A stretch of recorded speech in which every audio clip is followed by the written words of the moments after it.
मोठे होय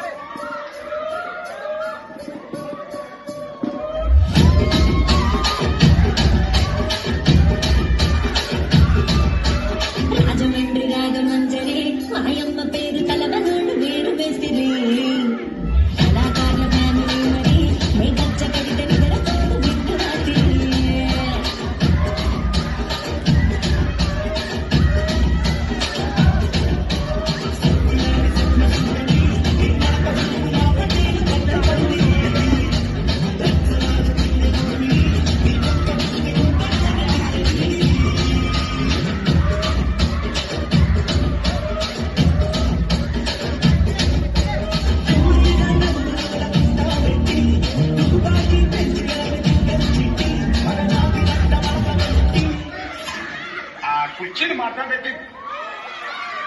కుర్చీని మాట్లాడబెట్టి